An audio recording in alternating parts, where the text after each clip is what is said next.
Hi, everyone. Thanks for coming to our downsizing seminar. My name is Justin Dyer. I'm with RBC Dominion Securities. We have three speakers today. We have myself, we've got Mark Ballard from RE/MAX, and Tamara Merenick from Simple Organizing. Our first speaker is going to be Mark Ballard. Mark has been in the real estate industry for decades, he tells me. And I'm sure he's recognizable to most of you here.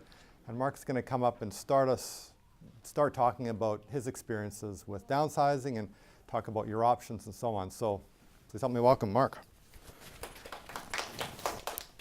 Woohoo! Instant disguise, wire disguise.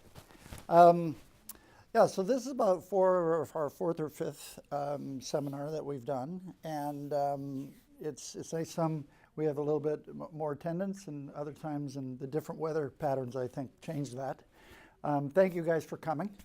And one of the first things I like to talk about is that, part of the process is just kind of being brave enough to kind of go in and stick your toe in the water, right? And feel how warm it is and how inviting it is. And the starting the dialogue is often the biggest thing, because what comes with it is all of the angst of leaving a house you've been in for a long time, that maybe your children have grown up in, places where you've had lots of memories. And I think that the first thing that I have always sort of thought was good to recognize and to accept is that there is this sort of need for mourning, that chapter of your lives has been written, and that it's exciting to look forward to a new chapter, but also comes with a little bit of grieving, as I would say. It's not easy.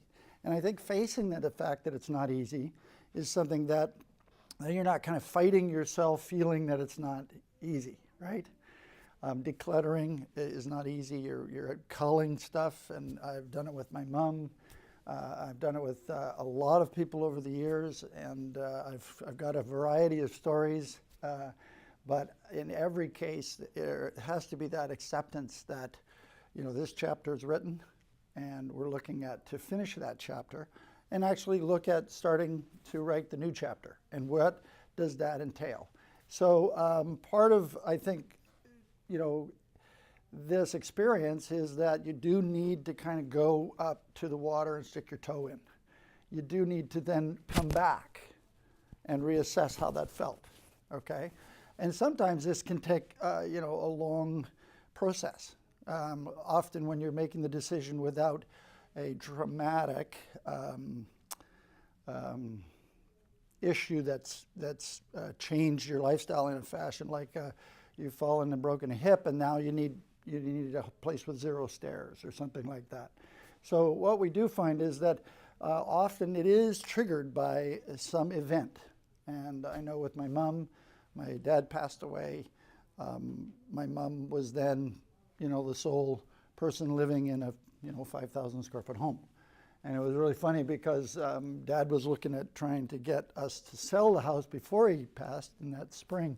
And then they say something like, well, you really shouldn't do anything for a year after someone passes. So because of all the things that you face, and it's best to face them in an area that, in a situation where you're comfortable, as comfortable as could be. And so that kind of put off this inevitable downsizing event. But when it came to it, my mom came to me and said, which is a funny thing, and those of you that actually have some experience, my father would understand this comment, but she's 5'2", she might weigh 90 pounds, right? And she says to me that her carbon footprint was just too big. So, and those of you that know my dad, who is a chairman of the board at Ballard Power, this is just kitchen table talk, it's got my carbon footprint. So anyway, we had to do something about our carbon footprint. So we've successfully downsized her. But that welled up a lot of things. How do you take a 5,000 square foot house worth of stuff and memories, and then, sort of go to the next level? I think that the other things that typically start this ball rolling is this need for maybe travel. Okay, we want to do it young enough to where we're making the decisions, rather than having something again happen to us where there, is then a mandated change. Right? Going up to the water and sticking your toe into it allows you then to sort of start to think of the processes, the logistics. Okay, and this is where I think it's really important, and one of the reasons why we have like me talk and then Tamara talk about decluttering and organizing, the move, and then Justin for actually understanding, what are the possibilities for reinvestment, what are the possibilities for the, life after, is kind of good and cool.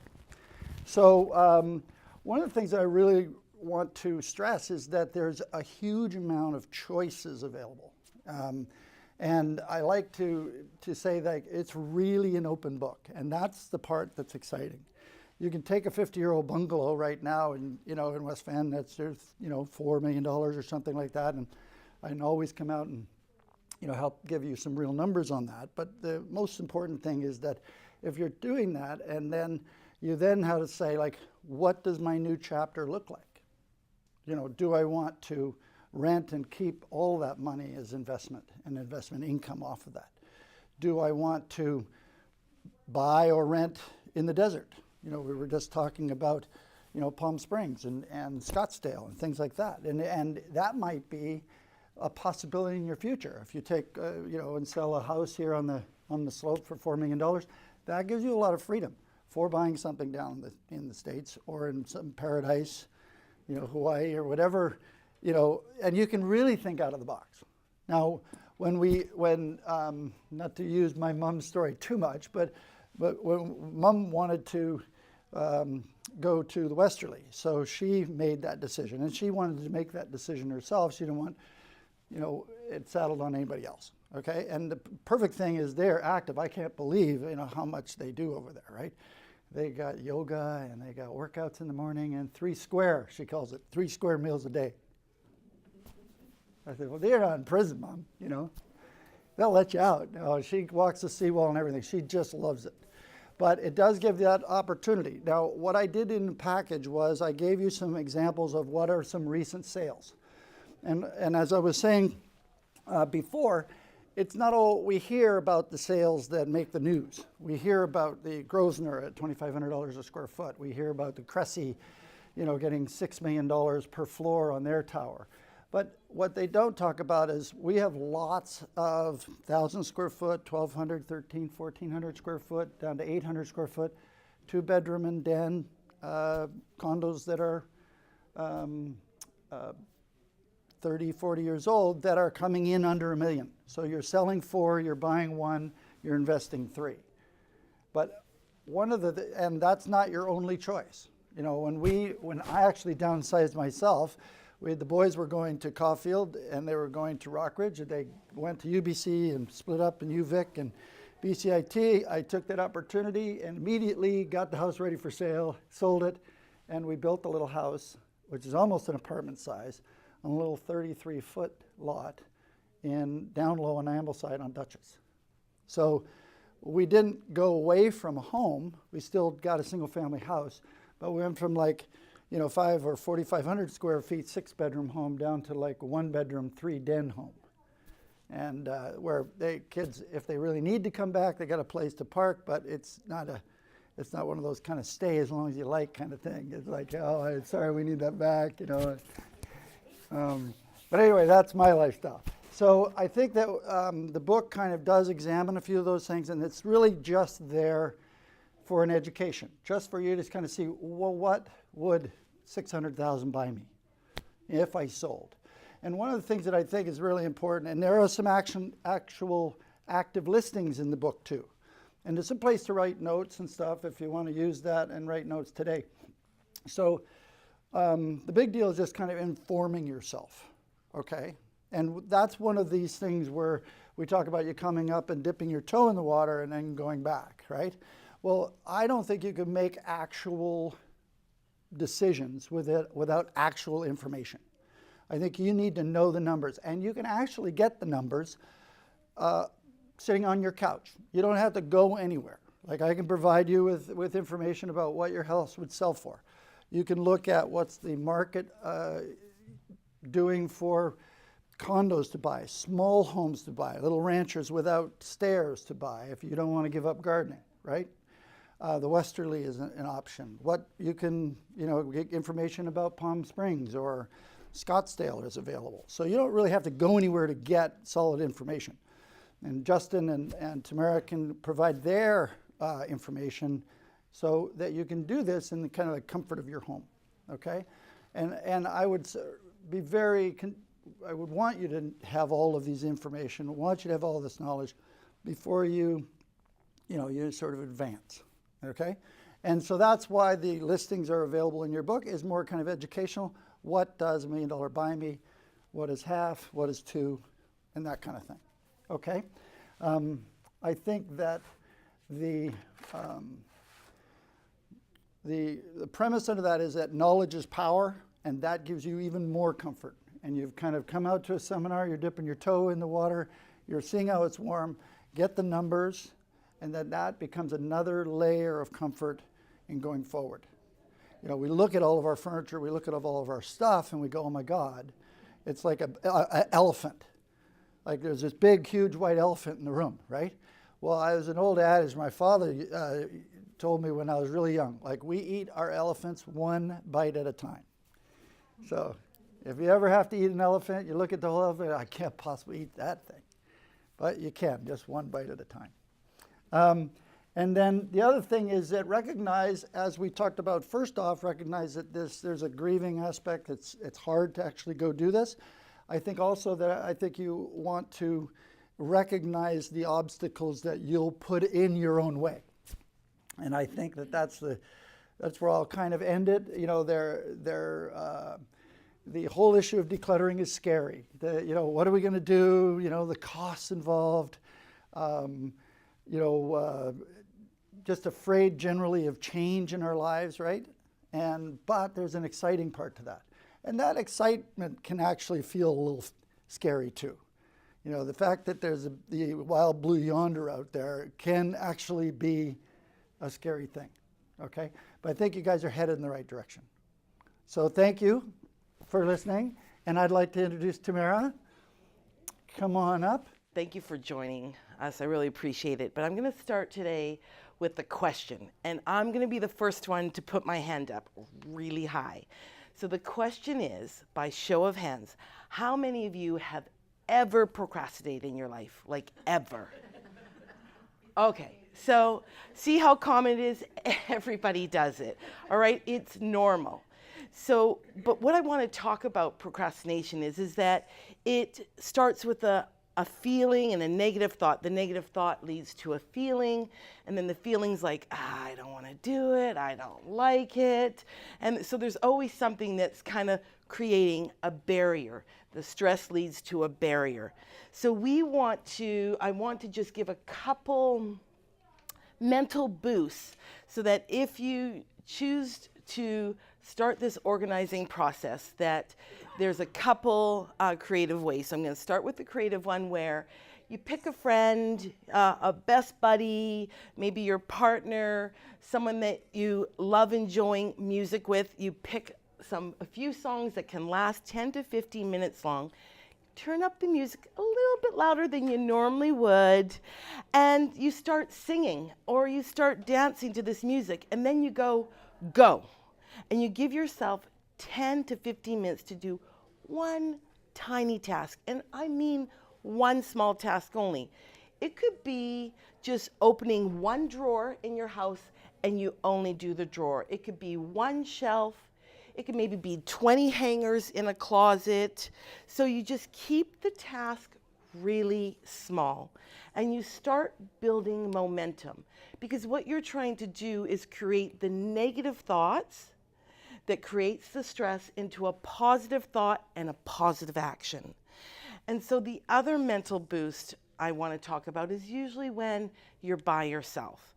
And that's when it's usually harder, because we love making a lot of excuses why we want to procrastinate. It's super easy. So I do this rocket ship approach. And I will do it first, and then I'll explain why I say to do this approach. So it's just counting down 5, 4, 3, 2, 1, and then you just blast off. Now take it from me, we do not want to break any toes, 3 to be specific. So get up safely when you want to blast off, but just go. So what you're doing is you're going past your mental thoughts.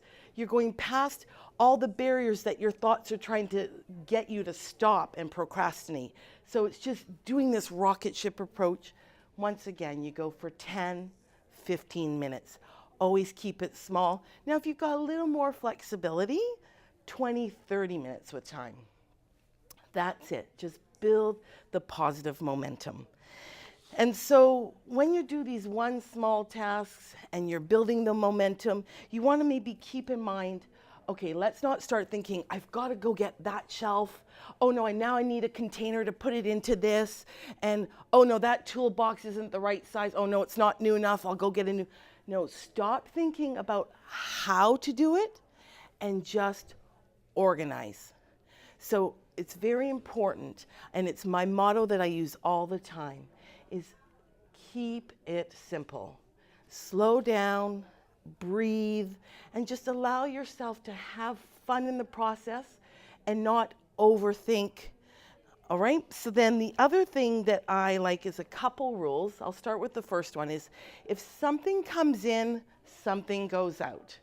So if you bring in a new sweater, an old sweater goes out.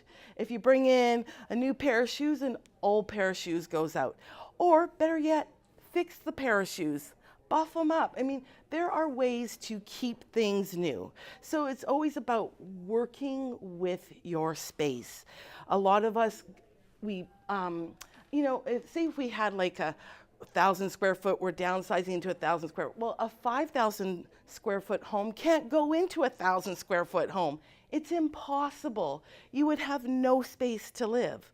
So you have to keep it simple. You know, we complicate our lives with stuff, and we really don't need stuff. We need our interactions with our friends and our family. That's where the memories come from, in our heart. So I know as difficult as it is to leave your wonderful home that you've created so many loving memories, you can always take those with you to the next space. And that's what you want to remember, is that you're taking your new adventure, your new life, this new opportunity. And so you want to, you want to do it never by yourself. So if you have a task that you find, I just don't know how to do this, ask for help. Let me help you organize. Ask your friend, ask your best buddy, but never do it alone, because that's where the thoughts come in again. I get overwhelmed. It may create some procrastination, or maybe a little bit of stress, and we want to change our thoughts and be happy about it. So I'm going to go from organizing to now talking about downsizing. And it is about a lifestyle, a change of lifestyle. So the key thing about organizing and downsizing is fitting into that lifestyle. And when you make the decision during this important transition, is you want to give yourself a minimum, and I really highly recommend this, a minimum of 6 months to a year. And the reason why I say that is you've got to know that your deadlines, things will always take longer than you ever thought it would. And I usually tell people it takes double the time you thought it would. And the reason why I say double the time is because people think, I had a client where they contacted me months ahead of time. They were downsizing from a home in Lions Bay to a penthouse here in Ambleside. And they're like, and I'm in Kelowna, and I get the call, so I answer, and I'm like, okay, well, let's set up a consultation. I'll just come in so I can let you know how long it's going to take. No, it's okay. You can just come in the week ahead. And I said, well, no, it's no problem. I would love to come in and let you know, just give you a sense of how much time this is going to take. no, that's okay. You can come in a week ahead of time. And I thought, okay, my job isn't to argue and now create more stress in your life with you, even though I've said, look, it's probably going to take a little bit longer than you thought. No, it's fine. Come in the week ahead. So I did. And they're like, wow. Yeah, I guess you should have come in sooner. So all I'm saying is sooner is better. Like, always start this process sooner, because you want to limit any overwhelm. You want to bring down any stress. And I've got a whole team that helps with that. I've got my wonderful team back there, Mark and Justin, and I've also got the movers. I've got the junk removal. You want to be able to know that when you've decided what you're taking to your new home, that the contents that are left, you can make another fun event. You could organize a garage sale. I can help you do that depending on how many items you have. And you get everybody to bring a potluck dinner. And then you have this great potluck dinner after you've had this garage sale. And you make sure you play music. You always want to bring happiness to an event, so that it creates another memory. And so, and say you don't have enough items to do a garage sale, there's many other ways to sell items. And if you have any questions about that, you can ask me afterwards. As well as that you want to be able to enjoy, like maybe you want to give to your family, or you want to give something to your friends or your community. It could be your church.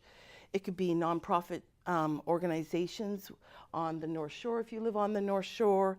I mean, I'm well aware of all the organizations if you need help with that as well. But you want to be happy knowing you made this transition while you didn't feel like you were in a position where you had to, but because you wanted to. And so you just want to be able to, through this, because it is a difficult thing to think, oh my gosh, how am I going to do this? And, it's a time to give yourself the opportunity to be inspired and think of it as a new adventure, and maybe add some excitement and new memories with family and friends. And, your old memories will always be with you, no matter what. You can carry them in your heart and you bring them to your new home. And so I'm just wanting you to know that it's great to create new memories. As hard as things are, there's always ways that things will work, and you be creative and you make things work. And I want to just end with that. Downsizing, I usually ask my clients 3 questions. And the 3 questions are, and I've written them in the brochure for you just so you know it's something for you to think about, is why do you have barriers towards the task? How can you successfully accomplish the task? And how does completing the task contribute to your long-term goals? Now, if you need any help with answering these questions, please ask me after we've all finished presenting. And I would like to ask Justin Dyer. He's from RBC Dominion Securities. He's going to come up and also help you with any financial tips for short and long-term goals. Thank you very much for your time today. So you've listed and sold your home with Mark for well over asking. And obviously, and Tamara's come in and helped you declutter, organize. You've had your garage sale. It was a lot of fun. You've moved into your new place. You have all this money in the bank. You don't know what to do with it. And this is very common. A lot of our clients end up coming to us because they're in this situation. So I'm going to talk about investing for income and the challenges that come along with it. Before I do, though, I just want to mention there's a blue folder there with the RBC logo on it. And in there are going to be some handouts that I'm going to talk about. There's also a page on financial facts that is very handy. Tax rates and CPP payments and OAS Club Act, a lot of interesting things. So that's in the folder. There's also a book there. It's a book on financial advice and financial planning. And my business partner and I, for years of doing financial plans, clients would always ask us, do you have a book I can read to learn a bit more about budgeting and investing and estate planning and so on? And we didn't have one. So it took a few years, but we wrote one. So help yourself to one. It's over there. I'm going to talk about 3 things. The 3 things that people tend to ask me about. So that's why I think they're most important. And the main one is, the first one is, how much can I make on my money? Everyone always asks that, so I'm going to start there. Then I'm going to get into the costs, because costs are a fact of life, but there's a lot of different ways to pay for the investing that you do, and it's important to know what you're paying and what you're getting for that and so on. And then finally, how do you invest properly? Just some tips on investing. So the first part is, how much can I earn? Of course, it depends how you invest, but a lot of our clients want a balanced portfolio. They want to participate when the market's going up. They don't want to lose too much when the market's going down. And they want income. So they want to make money, they don't want to lose money, and they want to live on it. And everyone wants the same thing. So if you have a balanced portfolio, 60 to 70% in equities, 30 to 40% in bonds, which is how a pension would run it. When we do plans, we forecast 5%. We say you can get 5% a year on that. Now that is historically low, but we always err on the side of caution. We would much rather say 5%, and if you get 8%, that's great, you're ahead of the game. And as we do the plan, if you're ahead of plan, that's great. But we always say 5% for a balanced portfolio to be safe. Now some people are more conservative, so we'll do it at 4 or 3. But on average, we do 5% for a balanced portfolio, and that seems to work. That allows you can live on that income and still actually grow your portfolio to fight inflation. So that's important to know. Now, how would you do this? Mutual funds, real estate trusts, ETFs, which are exchange-traded funds, index funds. There's common shares, which pay dividends, which is very common. There's government bonds, corporate bonds, GICs, preferred shares, convertible debentures, annuities. The list is quite large. And how you invest will depend on your experience, what you've done in the past, and if you're working with someone, because a lot of our clients will own all of these things in their portfolio, because the more you're diversified, the less risk you have. And also, a lot of these investments, they do different things. Some are very tax efficient, some are not. So it depends where you'll have it and what you do. So how you do your investing will depend. But all of these are options. There are some big challenges with investing for income today. For example, when you're investing in bonds, GIC rates are terrible. They're very low. Even though rates have gone up a bit, they're still really low. So if you're getting a 2-year GIC at 2%, that's not 5%, and that's barely fighting inflation. So it's tough. On top of that, you're taxed fully on interest. So bonds are a challenge, and it is tough. Then you've got inflation, you've got prices rising all the time, and we're living longer. So if you retire at 65 and you're going to live till 90, that's 25 years. That's a long time to make sure that you've got enough money, not just to live on, but to leave for the next generation, if that's what you choose, or the charity of your choice, or your cat, whatever your options are. In the package, there's a page, just some ideas as to what you can invest in, some specifics. Shaw Communications, for example, it's a growing company. It's got a 4.3% dividend, which is very tax efficient. Smart Real Estate Trust, 5.7%. That's quite a nice dividend.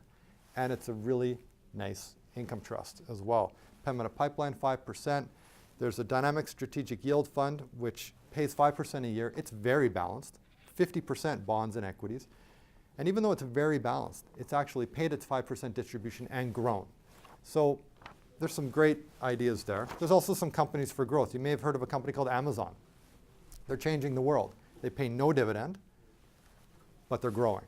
And we anticipate they're going to grow in the future. So you can build a really wonderful portfolio of a lot of different things and really take advantage. Now, costs. Costs are really topical right now. A lot of people are just discovering now what they're paying for their management. A lot of people don't know. So I just want to break it down for you. If you go to the bank with $500,000 and you put it in a mutual fund portfolio, that's great. The mutual funds do well and your returns are probably quite good. But a lot of people don't realize what the MER is, what the management expense ratio is. It's about 2%, maybe more. But for this, I'll do it at 2%, so it's easy to do math. $500,000 at 2% is $10,000 a year going right out of your pockets, right out. And you may be making money on that, and that's great, but it is $10,000 in fees. 1% goes to the fund company managing it, 1% goes to the advisor, or the bank, or the advisor. So that's basically how it's split up. Now, if you had that exact same portfolio of funds with someone like me, you still pay the 1% to the fund company, but the 1% that you pay us, I give you a tax slip for, as long as it's not in your RSP or tax-free account. You probably don't have that much room in your tax-free account anyway. So the 1%, the $5,000 I give you a tax slip for, if you're at a 30% tax bracket, you're going to knock, say, $1,500 off that. So your cost just went from $10,000 to $8,500. That's pretty good savings. Let's take it a step further. Let's say that list of investments that I talked about, the convertible debentures, the stocks, and real estate trusts, and so on. Let's say you built a portfolio, a really wonderful, balanced portfolio, with no mutual funds in it, or very few. And there's no management expense ratio. You're just paying the 1%, which, by the way, a lot of our clients are paying about 1%. It depends how much money you have and how you want to invest, but a lot of our clients pay about 1%. So if you're paying that 1%, the $5,000 after tax, net, it's really $3,500. So you're investing the same way, but instead of having fees of $10,000, it's $3,500. That's a big difference. That's $6,500 per year saving. 10 years, 20 years, that's a long time.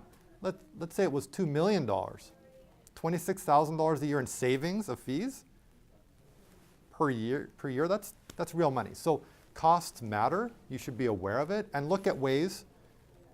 You get what you pay for, so you don't want to necessarily not pay anything and get no advice and get nothing, but there are different ways of doing it. So it's worthwhile looking around and being aware.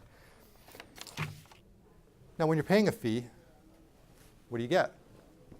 It's another good question. Well, I think experience matters. I don't think there's any substitute for experience. And I know it's easy for me to say, I've been with RBC for going on 23 years, but when people say, there's a saying, if you think professional money management is expensive, you should see how expensive amateur money management is, because you don't want to practice with your financial future. Your money is your financial future. You don't want to practice with it, and you don't want someone else practicing with it either.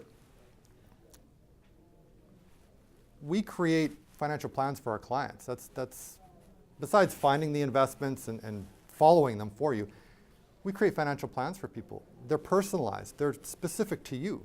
And we update it. We follow along with you to make sure that you're on plan. We try and keep you on track. We also try and keep you from making mistakes, like selling at the wrong time, like being too heavily invested in equities when you shouldn't. And also, so many clients thank us, my business partner and I, they thank us all the time for telling them not to invest in stuff. There's one example where if I deal with a big family, I deal with most of the family, and one of the family members came to me and said, hey, did Sue tell, it's not her real name, did Sue tell you about the investment she made? I said, no. He goes, well, I'm wondering if I should do it. $50,000 in a payday loan investment, pays 10% a year. And I said, yeah, I don't like the sound of that. Let me take a look. This was not backed by anything in particular. It was 10%, and it was guaranteed, but I think we know that it's not guaranteed. And I said, I don't think you should do it. That's way too risky. It doesn't fit in with what we're trying to do for you. Sorry, I don't think you should do it. It sounds great to you, but it doesn't look good to me. And a couple other, so three other family members told me about it. My client didn't tell me about it, the one that actually did it. Fast forward a couple of years, she lost everything because it was a scam. There was no 10%. There was really no investment. It was a scam. And the three clients that asked me about it, and I said, no, they really thanked me. And there's lots of examples of people getting pitched investments. It happens all the time. It's nice to have someone to be able to look at these things and tell you what's going on and what's really there. So I wouldn't defend myself in court. If I had to go to court, I wouldn't do that. And if I was selling my house, I wouldn't do it myself. I wouldn't know how to stage the house. I wouldn't know how to list it. I would look at the contract, and I would much rather pay a realtor. There's studies that show a realtor's going to get more money for you anyway. So hire a realtor. And when it comes time for me to declutter and organize, that's not something I would do myself. It's way too emotional. I would gladly pay Tamara to come in and help me with that, or my mom, or my dad, because it's something that, if it's important, you should pay for. I needed brakes done on my car, full brake job, and the quote was $1,000, and I kind of cringed. The Scottish in me just kind of went, oh, maybe I should do it myself. Buy some brake pads, go on YouTube, can't be that hard. I'm a pretty handy guy. But then I thought about it. I need my car to stop. And there's no guarantee if I do it myself it's going to stop. I've got my kids in the car, my wife's in the car, I'm in the car. I can't take that chance. When it's important, hire a professional. Now, how do you invest properly? How do you not screw up? Well, I think I mentioned about the financial plan. Financial plan is so important. You can pay thousands of dollars for a financial plan. As a client of ours, it's complimentary, and we do this because it's so important. It's just so important. We look at all your assets, all of your income. We look at your expenses, and it's a look into the future. So if people are retiring, it's a great time to do it. Here's, am I going to be able to live on what I'm making? It's a good question. How do you know without a plan? We're often able to tell people, yeah, you have so much money, you should give some to the kids. Unfortunately, we need to tell some people, you're going to have to earn more or spend a bit less. It's really powerful to look 2 years, 5 years, 20 years into the future. So I would highly recommend having a plan. That's the first thing you can do to make sure you're on track and you're not going to screw up. That way, when a really crazy investment comes along and you think, oh, should I do it? Your plan might tell you you can or you can't. If you've got $10 million in the bank, $50,000, big deal. Most people can't afford to lose $50,000. So having a plan is really, really important. Invest for yourself.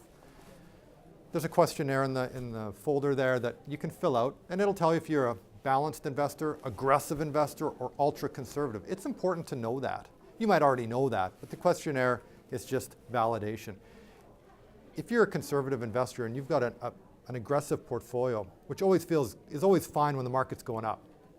But when the market starts to go down and you're more aggressive than you should be, that's a mistake, because you're going to want to sell, and you may just have to sell at the wrong time.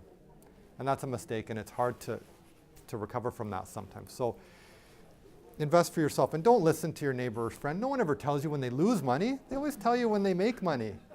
No one's going to say, hey, this fund, I bought this fund, don't buy it. I lost $10,000 on it. No one tells you that. So invest for yourself. Don't be swayed by your neighbors or friends. Make it about yourself, and don't, everyone always talks about the indexes. Not a lot of people want to be invested in the index. The Canadian index is made up a lot of energy. And energy, I'm not sure if energy is ever going to be what it was. So you want to be investing for yourself, and you want to be careful about that. Now, as you could tell, I like to talk. I could go on and on. I could talk more about taxes, because taxes can really eat away at your money too. And different investments are taxed in different ways. So you want to have your interest income in registered accounts if you can, and you want to have the dividends in non-registered accounts if you can. I mean, this is where your plan would come into place to help you organize your investments. And then inflation. If you put $500,000 under your mattress thinking it's going to be $500,000 in 20 years, it's not. It's going to be worth $336,000 because your purchasing power comes down. So you want to fight inflation. There's a lot of other things to talk about, but I'm going to leave it there. I think you get the gist of what we're talking about. I wanted to thank Mark and Tamara for their tips. I wanted to thank you guys for coming. We're going to stick around for a while. We have the room for a while yet. There's still some coffee and snacks back there. So feel free to stick around, help us there, and ask us any questions. Thank you.